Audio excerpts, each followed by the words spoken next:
विकसित भारत का अमृतकाल सेवा सुशासन गरीब कल्याण के 11 साल की उपलब्धियों को लेकर भारतीय जनता पार्टी के नेता राज्यसभा सांसद सिकंदर कुमार ने हमीरपुर में कहा कि प्रधानमंत्री नरेंद्र मोदी के नेतृत्व में देश ने इन 11 वर्षों में विश्व स्तर पर भारत को सुदृढ़ व आर्थिक रूप से सशक्त करने में महत्वपूर्ण भूमिका निभाई है। हमीरपुर भाजपा मंडल द्वारा आयोजित केंद्र सरकार के 11 सालों की उपलब्धियों के लिए रखे गए कार्यक्रम में भाग लेने पहुंचे राज्यसभा सांसद ने कहा कि इन 11 सालों में सरकार ने हर वर्ग के लिए कल्याणकारी योजनाएं शुरू की हैं, जिससे आम जनता को लाभ मिल रहा है। राज्यसभा सांसद ने कहा, मोदी राज आधुनिक भारत का स्वर्ण काल माना जाएगा। वर्ष 2047 तक भारत विकसित राष्ट्र होगा, सुपर पावर बनकर विश्व में नंबर 1 होगा। ऑपरेशन सिंदूर का जिक्र करते हुए उन्होंने कहा कि नियंत्रण रेखा के पार और पाकिस्तान के अंदरूनी इलाकों में 9 आतंकी शिविरों को नष्ट किया गया, जो पहले कभी नहीं हुआ था।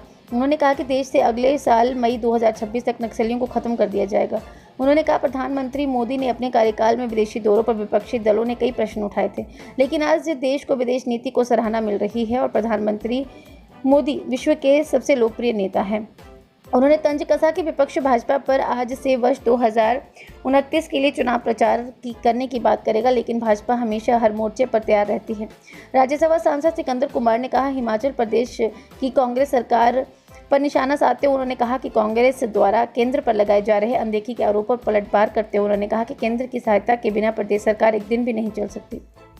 उन्होंने कहा, कांग्रेस के मंत्री, विधायक और कांग्रेस कार्यकर्ता इस सरकार की कार्यप्रणाली पर प्रश्न चिन्ह ही खड़ा कर रहे हैं। उन्होंने कहा कि अभी तक जो इस सरकार ने दिया है या किया है, इससे पहले इतिहास में कभी भी ऐसा नहीं प्रदेश के साथ किया गया। उन्होंने कहा, यहाँ तक कि मुख्यमंत्री सुखविंदर सिंह सुक्खू के रिश्तेदार भी इस सरकार से परेशान हैं। फिक्र के साथ कहना चाहता हूँ कि अगर केंद्र सरकार अगर मदद करना छोड़ दे तो ये हिमाचल एक दिन नहीं सरकार चला पाएंगे।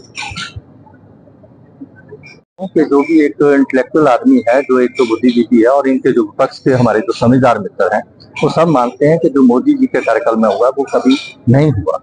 और विपक्ष के मित्र जो ये कहते हैं, मैं इनसे पूछना चाहता हूँ कि 3 साल में जो आपने प्रदेश में जो गति की है, जो दुर्गति इस प्रदेश की है, पूरे प्रदेश का बच्चा बच्चा इस सरकार से दुखी है।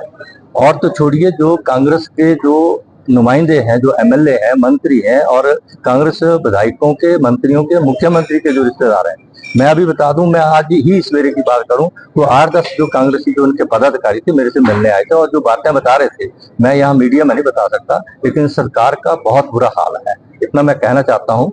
और इतना बुरा जो हाल है किसी भी सरकार का हिमाचल के इतिहास में हुआ है। देश भर में विकसित भारत का अमृतकाल सेवा सुशासन गरीब कल्याण के 11 वर्ष, ये कार्यक्रम पूरे देश भर में चल रहे हैं और हिमाचल प्रदेश में भी, जिनके अंतर्गत अभी पहले पूरे जिलों की, प्रदेश की वर्कशॉप हुई, उसके बाद सभी जिलों में प्रेस वार्ताएं हुई, और आज मैं हमीरपुर मंडल का जो विकसित भारत संकल्प सभा है उस कार्यक्रम में आया हूँ। और इसी तरह से जितने भी हिमाचल प्रदेश में भारतीय जनता पार्टी के संगठनात्मक मंडल हैं, 171 मंडलों पर ये कार्यक्रम होगा। और उसके बाद जो प्रोफेशनल मीट, एक एग्जीबिशन है जो 11 साल में एक ऐतिहासिक कार्य इस देश में मोदी सरकार के इसमें हुआ, कार्यकाल में हुआ है, वो इस प्रदर्शनी के माध्यम से और सारा प्रोग्राम वो होंगे। 171 ये विकसित भारत संकल्प सभाएं होंगी। उसके बाद 8007 हमारे बूथ हैं भारतीय जनता पार्टी के, सभी बूथों पर जो है वो ग्राम चौपाल या बूथ चौपाल के नाम से कार्यक्रम होने वाले हैं। और 23 जून को डॉक्टर श्यामा प्रसाद मुखर्जी की पुण्यतिथि है, उसी दिन हम ये बूथ पर जो है कार्यक्रम करेंगे। 21 जून को अंतर्राष्ट्रीय योग दिवस है, वो भी हम मनाएंगे। और आपातकाल 25 जून को वो भी हम मनाएंगे। और इस कार्यक्रमों के माध्यम से पूरे देश में एक पॉजिटिव वातावरण बना है, क्योंकि 11 वर्ष में जो मोदी के कार्यकाल में जो ऐतिहासिक, अविश्वसनीय, अकल्पनीय जो कार्य हुए हैं, उनको जन जागरण जो है उनका हम कर रहे हैं।